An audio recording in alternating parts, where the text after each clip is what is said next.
मुंबई एक शहर जो सपनों को पंख देता है, लेकिन कुछ के हिस्से में सिर्फ टूटी हुई छत और भीगी जमीन आती है। इसी शहर की भीड़ से बहुत दूर, जहां गगनचुंबी इमारतों की चमक नहीं पहुंचती, वहां एक झुग्गी में कुछ सपने चुपचाप अपने लिए जगह तलाश रहे थे। यह कहानी भी उन्हीं में से एक है, एक माँ, एक बेटे और एक उम्मीद की। सुबह के करीब 5:30 बजे थे। मुंबई की झुग्गी बस्ती के एक छोटे से कोने में, टूटी हुई छत के नीचे, एक औरत अपने 10 साल के बेटे को सीने से लगाए बैठी थी। रात भर पानी टपकता रहा और जमीन की नमी ने उसके कपड़ों तक को भिगो दिया था। बेटे के चेहरे पर भूख थी और आंखों में नींद से ज्यादा थकावट। औरत का नाम था मीरा। चेहरे पर महीनों की थकान, आंखों में एक ऐसा सन्नाटा जिसे कोई देखे तो अंदर तक हिल जाए। बाल बिखरे हुए, होंठ सूखे हुए, और शरीर पर वही एक साड़ी जो अब पहचान से ज्यादा बोझ बन चुकी थी। मीरा कभी एक शिक्षित, आत्मनिर्भर लड़की थी।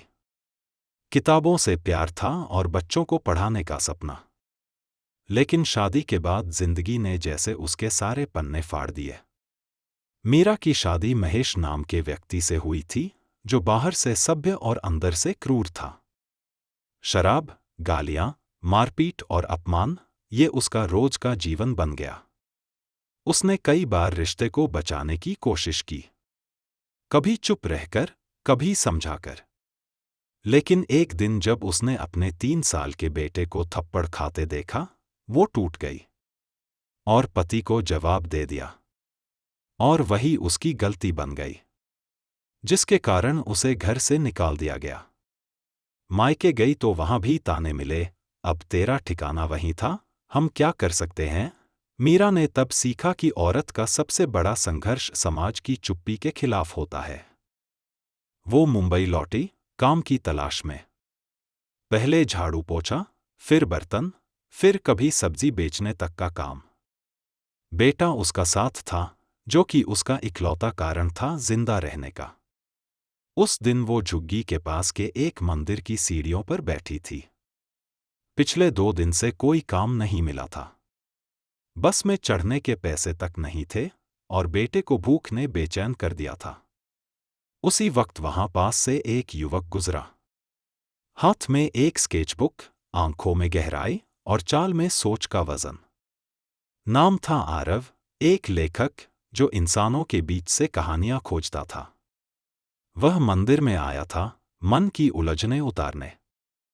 पर उस दिन एक कहानी ने उसे खोज लिया। उसकी निगाह मीरा पर पड़ी, बिना कुछ कहे बहुत कुछ कहने वाली औरत। बेटे की ओर देखती आंखों में ऐसा डर और ममता था जिसे शब्दों में बांधना मुश्किल था। आरव रुका, कुछ पल देखा, फिर पास गया और चुपचाप एक केला और बिस्कुट का पैकेट बच्चे की ओर बढ़ाया। मीरा ने बेटे का हाथ थाम लिया। नहीं बेटा, किसी से कुछ नहीं लेते, आरव ने मुस्कुराते हुए कहा, ये दान नहीं है, इंसानियत है। मीरा ने पहली बार किसी अजनबी की आंखों में दया नहीं, इज्जत देखी।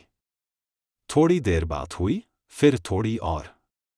आरव ने उससे बीती जिंदगी नहीं पूछी। बस इतना कहा, अगर तुम चाहो तो एक NGO है, जहां महिलाएं सिलाई और कढ़ाई करके कमाती हैं। अगर तुम्हारी इच्छा हो तो मैं बात कर सकता हूं। मीरा को यकीन नहीं हुआ, लेकिन अब और कोई रास्ता भी नहीं था। उसने चुपचाप सिर हिलाते हुए कहा, ठीक है। अगले दिन आरव उसे वहां ले गया। शुरू के दिन मीरा बहुत चुप रहती, बस काम करती, बेटे का ख्याल रखती। लेकिन जैसे जैसे वक्त बीता, उसका हाथ फिर से सुई पकड़ने लगा। पुराने सपनों की बुनाई अब नए धागों से होने लगी। एक दिन उसने कढ़ाई के साथ साड़ी की किनारी पर अपनी माँ का सिखाया डिजाइन बनाया, जिसे देख बाकी महिलाओं ने उसकी खूब तारीफ की। और फिर NGO के स्टॉल पर उसकी पहली डिजाइन रखी गई, जो कि 2 दिन बाद बिक गई। मीरा की आंखें नम हुईं, लेकिन इस बार ये आंसू टूटने के नहीं थे, उम्मीद के थे। आरव कभी कभी आता, आदित्य को किताबें देता, मीरा के लिए चाय लाता और पूछता, आज नया क्या सिला। फिर एक दिन उसने मीरा की डिज़ाइनों की फ़ोटो खींचकर एक वेबसाइट पर डाल दी। 2 दिन बाद पहला ऑर्डर आया, एक संदेश के साथ, इसमें कुछ अपना सा लगता है। मीरा को पहली बार लगा कि वो केवल सिलाई नहीं कर रही, वो अपनी आत्मा के टुकड़े सी रही है। आदित्य अब स्कूल जाने लगा और मीरा अपनी कुशलता से नाम कमा रही थी। आरव अब उसका एक अच्छा दोस्त बन चुका था। वो कभी आगे नहीं बढ़ा, न कोई अधिकार जताया, बस साथ था। एक दिन मीरा ने उससे पूछा, तुम ये सब क्यों कर रहे हो? आरव ने जवाब दिया, क्योंकि तुम्हें अतीत से लड़ने की हिम्मत है और मैं बस उस हिम्मत का सहारा बनना चाहता हूं। समय बीता। मीरा का छोटा सा काम बढ़ने लगा। उसने खुद कहा, अब मैं आदित्य को बता सकती हूं कि उसकी मां किसी की दया से नहीं, अपनी मेहनत से खड़ी है।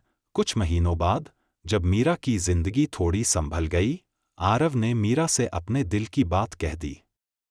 मैं नहीं जानता ये रिश्ता दुनिया को कितना सही लगेगा, लेकिन मैं जानता हूं, मैं तुम्हारे साथ जीना चाहता हूं, तुम्हारे बेटे के साथ एक घर बनाना चाहता हूं। मीरा चौंकी, रो पड़ी, मुस्कुराई और बोली, सब एक साथ। लेकिन उसे डर था। आरव के परिवार का डर सही भी था। जब आरव ने घर पर बताया कि वह एक तलाकशुदा औरत से शादी करना चाहता है, वो भी जिसके साथ एक बच्चा है, घर में जैसे सन्नाटा फैल गया। उसकी मां ने कहा, इतनी लड़कियां हैं इस दुनिया में, तूने एक टूटी हुई जिंदगी को क्यों चुना? आरव ने शांत स्वर में कहा, क्योंकि वो टूटी नहीं है मां, उसने खुद को फिर से गढ़ा है। और जो औरत खुद को उठा सकती है, वो मेरे पूरे परिवार को संभाल सकती है। परिवार नहीं माना। बात रिश्तेदारों तक पहुंच गई। कुछ ताने, कुछ चुप्पियां और बहुत सारे सवाल। जब यह सारी बातें मीरा को पता चली तो मीरा ने खुद आरव से कहा, अगर ये रिश्ता तुम्हें अपनों से दूर कर रहा है तो मैं माफी चाहती हूं। लेकिन आरव रुका नहीं। उसने अपने माता पिता को उस एनजीओ में बुलाया जहां मीरा और बाकी औरतें काम करती थीं।